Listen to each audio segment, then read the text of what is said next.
Hi friends, welcome to Aadish சமையல். இன்றைக்கி நம்ம பார்க்க போகிறது ரொம்பவே சூப்பரான ஒரு ரவா லட்டு ரெசிபி தாங்க பார்க்க போகிறோம். இது வந்து மற்ற லட்டை விட ரொம்பவே சீக்கிரமாக செஞ்சிடலாம். அதே சமயம் ரொம்பவே சாஃப்டாக டேஸ்ட்டாகவும் இருக்கும். இதை வந்து நீங்கள் 1 மந்த் வரைக்கும் கூட ஸ்டோர் பண்ணி வச்சுக்கலாம். வெளியிலேயே நீங்கள் ஸ்டோர் பண்ணாலும் கெட்டு போகாது, அந்த அளவுக்கு சூப்பராக இருக்கும். இதுக்கு வந்து நம்ம பாகுபாதம் எதுவுமே பார்க்க போகிறது கிடையாதுங்க. ரொம்பவே சிம்பிளான இந்த ரவா லட்டு எப்படி செய்கிறதுன்னு பார்க்கலாமாங்க. அதுக்கு ஒரு கடாயில் ஒரு 1 டேபிள் ஸ்பூன் அளவு நெய் சேர்த்துக்கோங்க. இதில் வந்து இப்போ நம்ம ரவையை வறுத்து எடுக்க போகிறோம். நெய் வந்து நல்லா உருகுனதும் ஒரு அரை கையளவு பாதாம் முந்திரியை நல்லா பொடியாக கட் பண்ணியிருக்கேன். அதையும் சேர்த்து நல்லா வறுத்துக்கலாம்.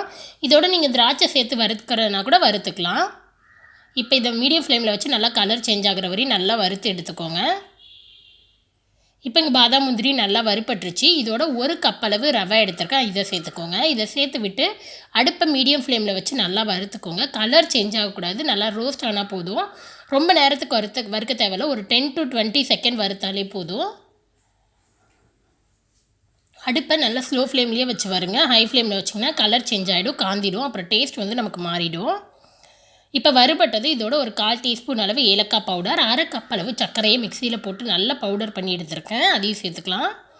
இப்போ இது எல்லாத்தையுமே சேர்த்து விட்டு நல்லா மிக்ஸ் பண்ணி விட்டுருங்க. அடுப்பு வந்து ஆன்லேயே தான் இருக்குது, ஸ்லோ ஃப்ளேமில்.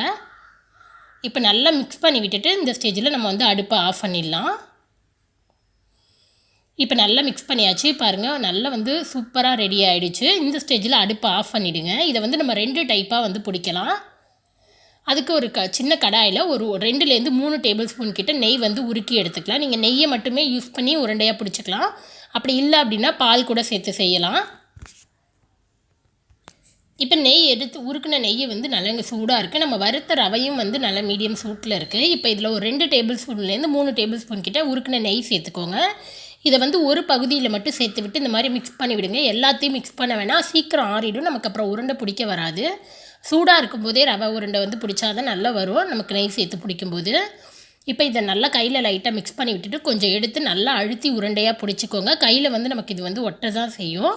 அதை உதறிட்டு நம்ம இந்த உருண்டையை வந்து நல்லா பிடிச்சிக்கலாம். நீங்கள் இப்படியே கூட பிடிச்சிட்டு ஸ்டோர் பண்ணிக்கலாம். இதுவுமே ரொம்ப சூப்பராக இருக்கும். அந்த நெய் வாசத்தோடு சாப்பிடும்போது ரொம்ப நல்லாயிருக்கும். இது வந்து ரொம்ப நாள் நீங்கள் ஸ்டோர் பண்ணி வச்சுக்கலாம், கெட்டு போகாது, ஒன்றும் ஆகாது.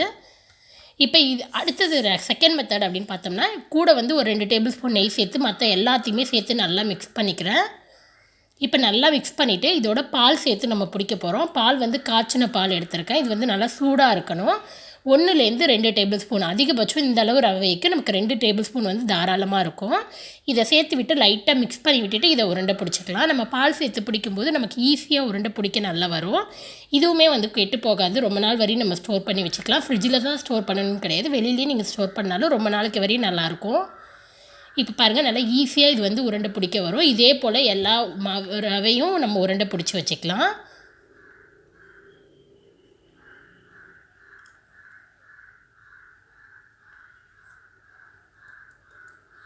அவ்வளோதான் பாருங்கள், நம்ம எல்லா ரவையும் உருண்டை பிடிச்சாச்சு. மீதி எனக்கு வந்து இந்த அளவுக்கு நெய் மீதி இருக்குது. அவ்வளோதான், சூப்பராக ரவா லட்டு ரெடி ஆகிடுச்சு. இது வந்து 1 நிமிஷத்தில் வச்சுருந்திங்கனாலே நல்லா செட் ஆகி நல்லா கட்டியாக ஆரம்பிச்சிடும். அவ்வளோதான், சூப்பரான ரவா லட்டு ரெடி ஆகிடுச்சு. கண்டிப்பாக இந்த தீபாவளிக்கு இந்த ரவா லட்டு நீங்களும் ட்ரை பண்ணி பாருங்கள். மற்ற லட்டு செய்கிறத விட இது ரொம்பவே ஈஸியாக டக்குன்னு செஞ்சிடலாம், அவ்வளோ டேஸ்ட்டாக இருக்கும். கண்டிப்பாக நீங்களும் ட்ரை பண்ணி பார்த்துட்டு எப்படி இருந்ததுன்னு மறக்காது சொல்லுங்கள். உங்களுக்கு இந்த வீடியோ பிடிச்சிருந்துச்சுன்னா மறக்காது நம்ம சேனலை சப்ஸ்கிரைப் பண்ணிக்கோங்க. கூடவே இருக்கிற பெல் பட்டனை ப்ரெஸ் பண்ணுங்கள், அப்போ தான் எப்போ வீடியோ போட்டாலும் நோட்டிஃபிகேஷன் வரும். நெக்ஸ்ட் ஒரு நல்ல ரெசிபியில் உங்களை பார்க்குறது வரைக்கும் பாய்.